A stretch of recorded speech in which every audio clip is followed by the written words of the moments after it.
If you don't have the material, you don't have the material. And the whole project flopped. The whole project flopped.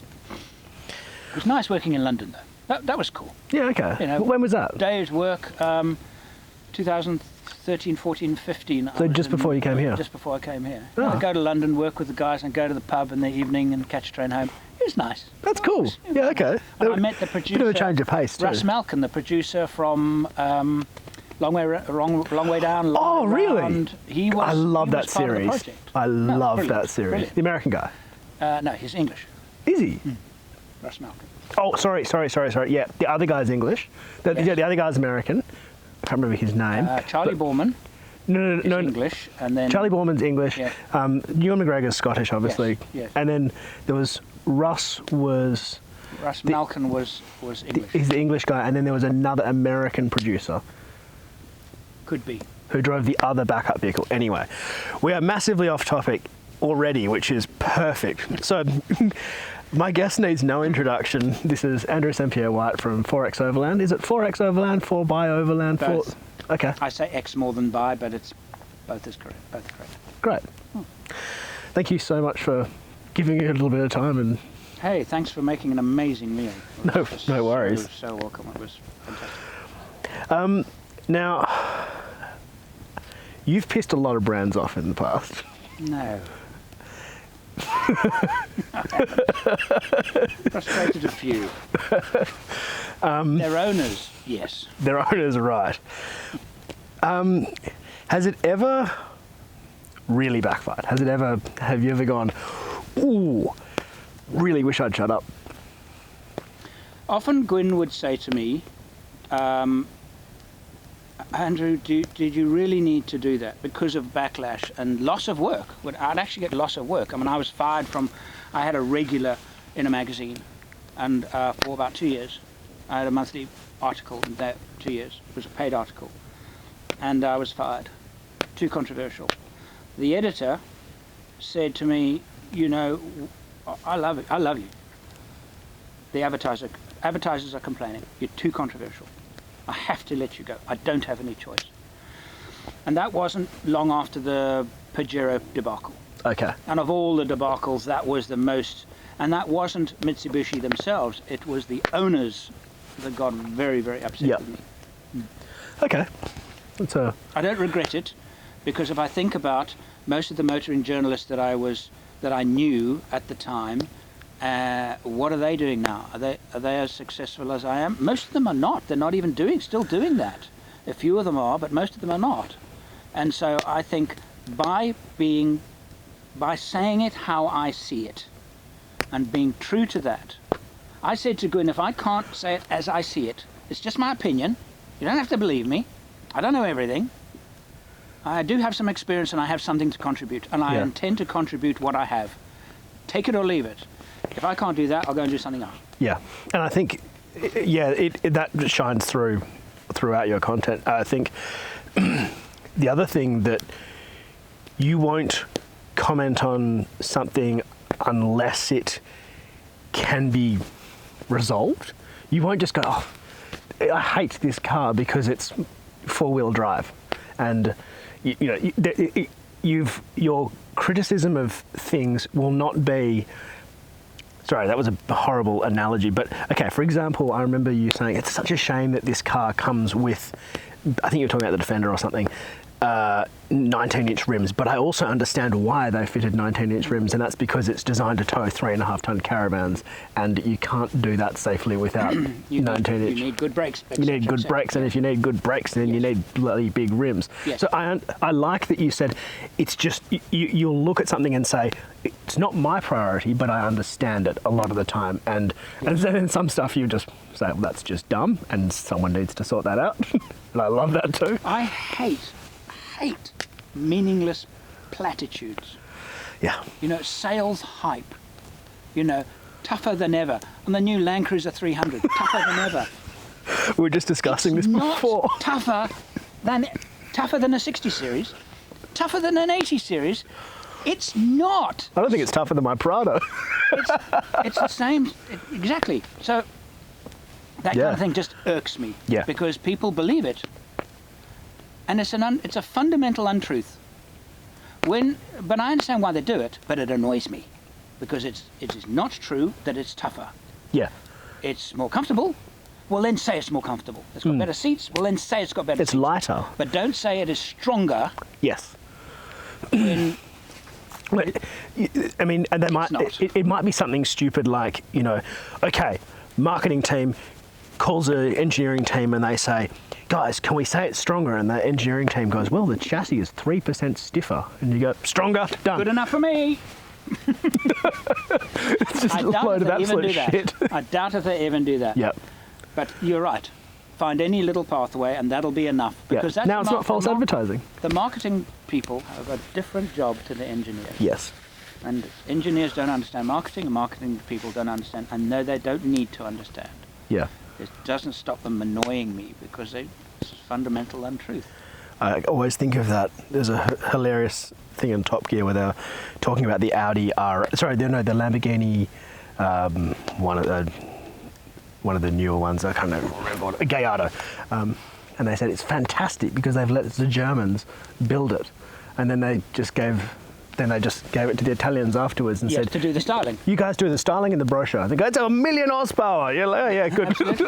And that's why he couldn't figure out how to open the petrol can. Yeah. Yeah, because the Italians did. He said the Italians only had one job.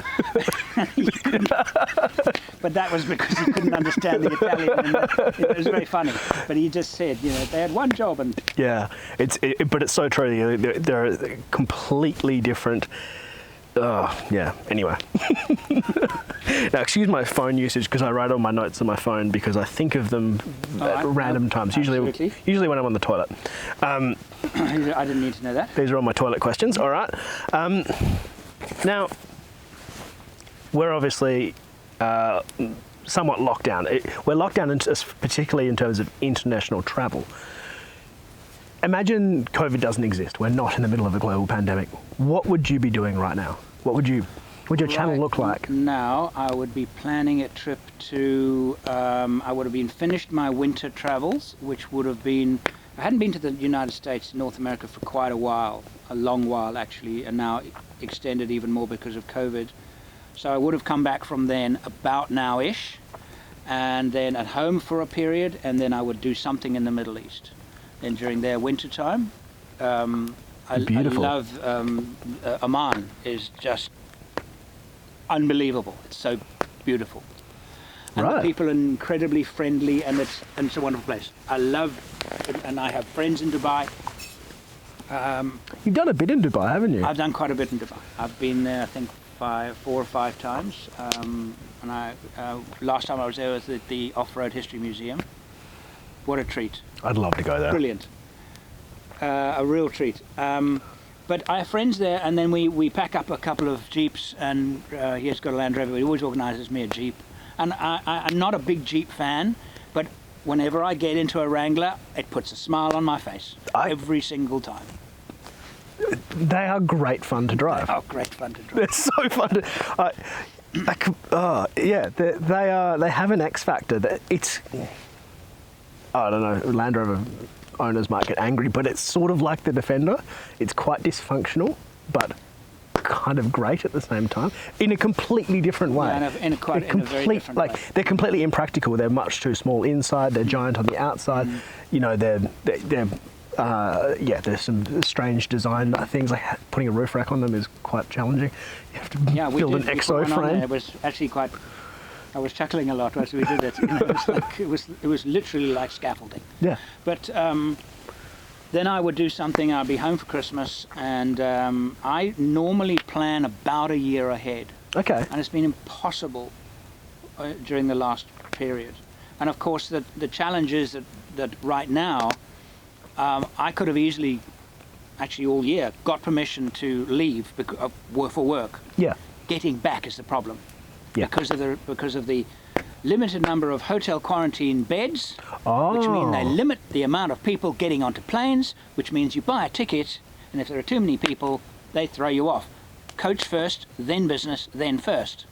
So you can't, there's no guarantee that you'll get back into Australia. So there were a couple of times where I actually was working to do something, and exciting. We might not get home. Yeah. For a year. I can't risk that. No. And it's been hugely frustrating to me because I like to boast that we're the biggest global. Yeah, lately it's been Australia. The biggest Perth boat.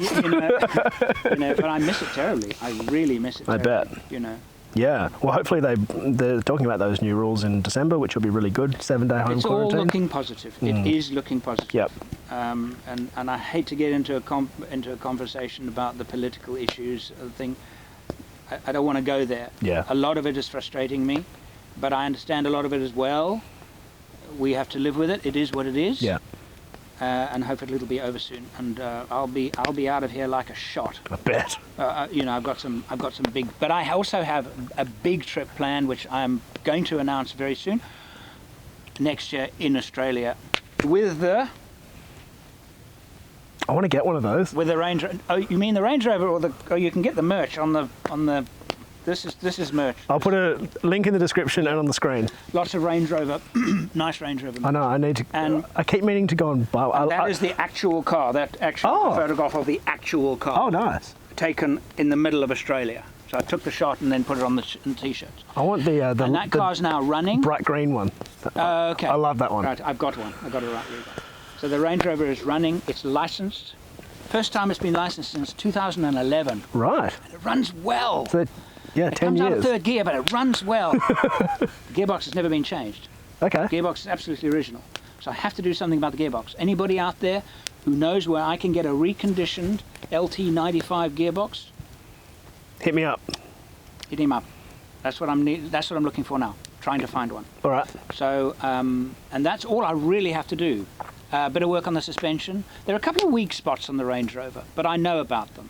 And I've asked some local guys about, what were there, and they kind of confirmed, yeah, definitely you need to do that because we're going to be doing a trip with it, and it's going to be rough. Yeah, we've been discussing it. Yeah, and it's very bloody exciting. Yeah, very exciting. Anyway, there you go. Now, traditionally, you haven't collaborated with many YouTubers. Are there any YouTubers out there or any other entities that you would like to collaborate with? Do you have a sort of a dream collaboration, or is it more about dream projects? There are two types of collaborations. There's one where you have fun, like this. Yeah. Nice topic. I'll make a video. You make a video. We have a nice meal. Yeah. Win-win-win. Yeah. Okay. Not for any big business goal. Yes. Then there's the big channels. That would be lovely to do because it's profitable to do a good collab with a big channel, especially bigger than mine. There's one coming up actually, and this will be both fun and good business. TFL Off-Road and yeah, I commented on one of their videos, and then in my review of the Defender, I contacted them and I said, I'd like to use that little clip, that just one little clip. Would you mind if I do it? And they said, hey Andrew, we know you, we've watched your work, love your work, blah, blah, blah. Definitely you can use it. Next time you're in the States, you give us a call for it. So that would be really nice, and that would be great fun as well as... Yes. I love TFL. They're really good guys. Good guys, yes. Yeah. They did a thing with a Bronco, which is a very interesting vehicle. Not all for the right reasons, but it's a really interesting vehicle. And the Defender, which lost tyres, no surprise at all. It's the old side, the wheel thing. Yep. It's what I was saying. Yeah. No surprise at all. And I think it was a Rubicon. Ah. Yeah, the three of them went up this pass. And the Land Rover couldn't finish it because it wrecked its tyres. Tyres, yeah. And I commented, I said, well, it's no surprise at all. Nobody is surprised by this. No. It's the car's weakness. Yeah. If it had decent-sized wheels and tyres on it, it would actually be an amazing off-roader. Or if they let them keep the original one, which had the 16s. Yeah, it would. That didn't die multiple times. What a disaster. I said to the TFL guys, when they had to swap their basic version with the 18-inch trim because it broke, and they got another one, which was the up-spec one. With 20s and they were very gracious about it, saying, yeah, they gave us it, no extra charge. Yeah. I'm sorry. They wanted the basic one, yes. and I wanted to see the basic one in action. Yes. I completely and we agree. didn't get to see it. So No. I think everybody was frustrated by that. Yeah. Now, you obviously film pretty much everything by yourself. Yes. If I'm traveling with somebody, they'll help. Yeah. Yes. Talk me through a day on the road with Andrew on a filming trip. So let's use Canning Stock Route, the trip you did, it was 2017? 17.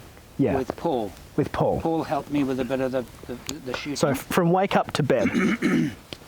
I will get up the moment I hear the slightest sound outside of a bird chirping or whatever. I'm out of there like a shot, because that's when the sound is the most wonderful. The birds, early morning birds calls.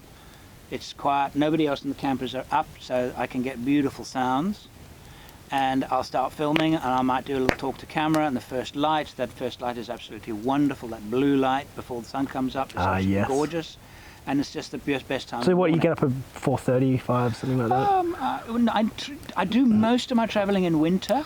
Okay, yeah, so it'll be a little bit later, 6:30, yeah. 6:30. Okay, yep. And civil. then I will film, and then people will start moving around, and I will continue filming until most people have had or are having breakfast. Okay. Because then I would have finished the things that I wanted to do at early part in the nicest light. And then finally have a pee. And finally, yeah, I'd be busting, but there's so much to capture. I don't have time. And you especially can't pee when the microphone's on. Stereo microphone's going. You've got, So that's the best part of the day. Best part of the day. And then we'll travel during the day when light is very harsh. But every now and again, oh, this is beautiful.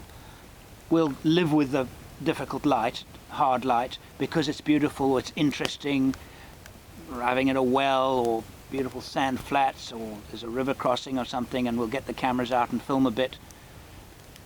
But then again, I want to be at camp by 4. Yeah. So I can set up and think, okay, what am I going to do? I can go around and get B-rolls with beautiful light in the background, like we did here. Just lots of little interesting grasses and the fire and the smoke, and it was just pretty. It was prettiest when the sun was going down. Yeah. And It then was, yeah. if I'm on my own, I won't eat until it's dark, until I've basically stopped filming. Then I can say, okay, I've stopped filming now. I can have something to eat. Yeah. And I keep if I'm traveling on my own, I keep my meals very, very simple. Yeah. Because by 8, I'm finished. Yeah. I'm in bed. Yep. Yep. Fair enough. That's a typical day. Cool. Interesting. And of course, in the evening, and this is the most challenging part about a shoot. Particularly if I'm shooting if I've got people, they're around the campfire chatting. I'm in the back of my troop carrier, downloading my day's footage. Oh, so you do it? Are you religious every day? If I've had every day, if it's been a busy shooting day. Yeah. If it's been a very slow shooting day, then not necessarily. Yep. But I transfer it onto 2 separate hard drives. Oh, okay. Everything goes into the one hard drive, gets put into one part of the car, and I do it all over again onto another hard drive, and it goes to another part of the car, different part of the car. They're never in the same part of the car. I've got a slightly different technique where I just have a bunch of memory cards. So I will transfer it onto a hard drive, take the memory card, put it in a box. So I've always still got. Would be faster. Still got 2 sources. More memory card, but I would need a lot of memory cards. You see, I don't shoot. I don't shoot trips. No, big trip. So for me, it's you've seen tonight. It's not that much footage. No, I'm talking on a trip more than a terabyte. Yeah. Wow. Okay. Okay, so 3 cameras and Yeah. and then once I've done both those separate hard drives, I then format those cards and I put them back in the camera. That process can take an hour. Absolutely. Yeah. So everybody's having a nice time around the fire, and that's actually one of the frustrating parts about it, because if I stick around the fire and chat to everybody then says, oh, go to bed at 10. I've still got another hour. Yeah. You've still got to. Yeah. So if anyone knows of a setup where you can just plug 2 SSDs in, put your cards in, and then walk away for. there are systems. Are there? I need to get one of those. There are. That'd be great. There Just are have 2 actual setups. SSDs. Done. There are automatic setups. You put the card in, it just automatically There are setups. I Would- don't own one. I would can't you remember trust what it? they're called. There is a setup. I heard about it not that long ago. It is designed specially for me. It's a great idea. Yeah. Yeah. Now, I'm not going to hold you to this, but what car do you suspect you'll be driving in 5 years? Oh, I know why you're fishing, aren't you? A little bit. Yeah. Yeah. You want to know if I'll be driving an Ineos Grenadier? Yes, I do. You know, it's a really interesting car. I like the look of it. I think I like the approach. Mm-hmm. It's a new car, so is it going to be up to scratch, straight off the production line, early models? I have put my name down for one, but I haven't committed to it. Okay. I haven't mentally committed to it, because I'm building myself a troop carrier that I intend to keep, and it's a very fine overlanding vehicle, troop carrier. It is, absolutely, especially the way you set them up. Yeah, and would I now want to sell this one, and it would be profitable for me to sell it, but I feel like becoming attached to my four-wheel drive again. Yeah, that makes sense. You know, I'm looking for an emotional attachment to my four-wheel drive, because it is business. Do that. This is business. Do but that with the Ranger and get a Grenadier so we can all see it. No, the Range Rover is a hobby. It is not a tourer. It's a love letter. Precisely. So, I'll see. I can't guarantee. Yeah. I can't guarantee. I already know of two people that will be buying the early ones. Okay. And that's just me. Two people that I know personally. They have put in the order and they will be buying it. And they both went and had a look at the 300 and said, ugh. Yeah. I drove a 300 yesterday and I was mighty underwhelmed. I'm hearing it again and again and again. Underwhelmed. This is what I'm hearing. Yeah. Underwhelmed. Underwhelmed. I Toyota. haven't driven it yet. I've looked at it. Yeah. And I think I was right on the money with my I agree. little clip with Yep. Mr. Creosote. It's big, fat, overweight looking thing. Yep. It's very ugly. I wholeheartedly agree. Especially Yeah. the front and the wheel arches in the front. It's not a nice looking car. I haven't driven it, but you have. I can forgive nearly everything. Two things that annoy the absolute shit out of me are the tiny fuel range, 110 litres or something. It's pathetic. And that stupid back door. I can forgive a lot of things, but that back door is biblically useless. Yeah. Yeah. Such a pity. It's such a pity. All of the station wagons that I've owned, the best ones, have had split tailgates. Yeah. My 105s, my Range Rover, my Discovery 4. It's something It's magic such a great setup. about a rear drop-down tailgate. Yeah. It's a, yeah, well. Yeah. I've had 4 of them and they're great. You clearly love building four-wheel drives. I'd like to know what your relationship is now with camping. Is it a testing ground for filming and work? Do you ever do it for pleasure? Can you relax? No, that's a very, very good question. The question really is, has doing this for a living affected doing this for pure pleasure? Yes. I can no longer do it for pure pleasure. Because imagine if I'm going out filming. Let's put it this way. Imagine you were somebody who loved to work on a lathe. But people kept on saying, I want to buy that thing that you're making. How would you then work on the lathe without knowing that it's going to turn into money, because somebody is going to be banging on my door and is going to want to buy it, and guess what? I'm going to sell it to him. So while I might love working on the lathe and it gives me great pleasure, at the end of the day, that's business. And it is a huge challenge. I know what you mean. I do know what you mean. However, I guess what the other part of the question is, could you go camping without a camera? I could, but would I? Would you? Think about that. I could go camping make a video, put it up on YouTube, and I make income from the content that I produce. Yeah. What, you know, I did a trip with the family last year in the Dream Tour, and we did very little filming, very little, because Gwyn said, you are on holiday, because she knew I was burning myself out. Yeah. And she suffered from chronic burnout, and she knows the signs. And I did far less filming than I might have done. It was only 2 episodes or 3 episodes, and it would have been 6 or 7. Yeah, okay. So yes, I did go out and fish without a camera. I also fished with the camera.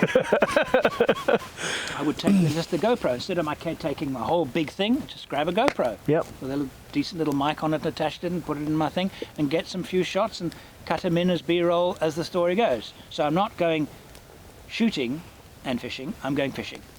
Yeah, okay.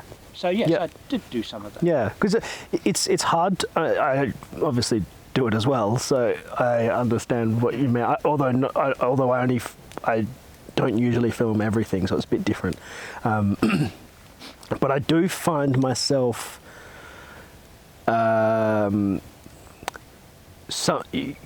not being present.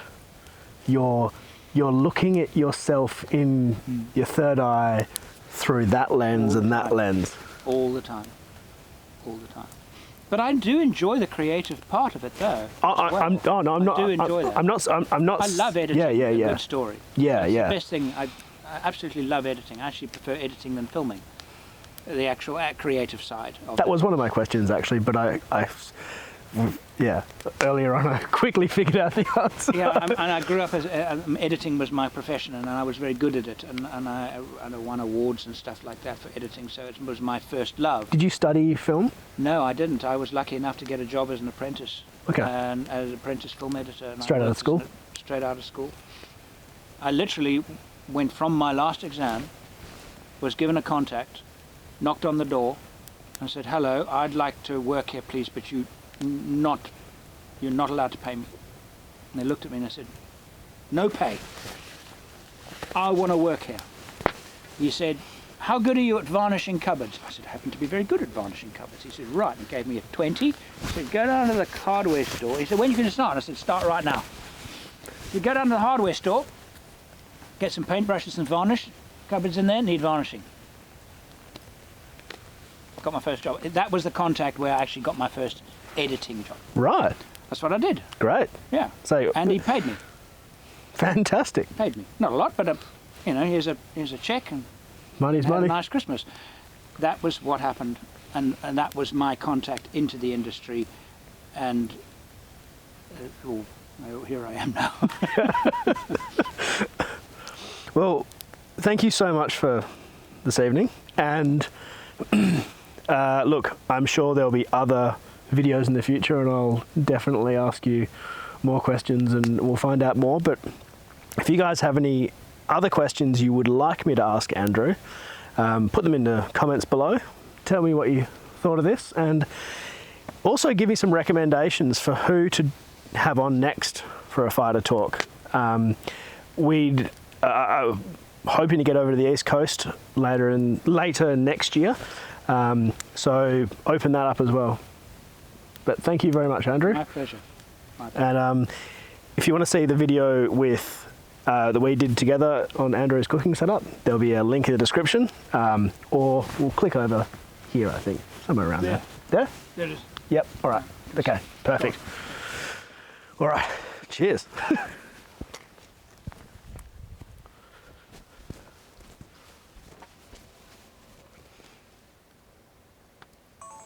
Fantastic. Thank you. That was great.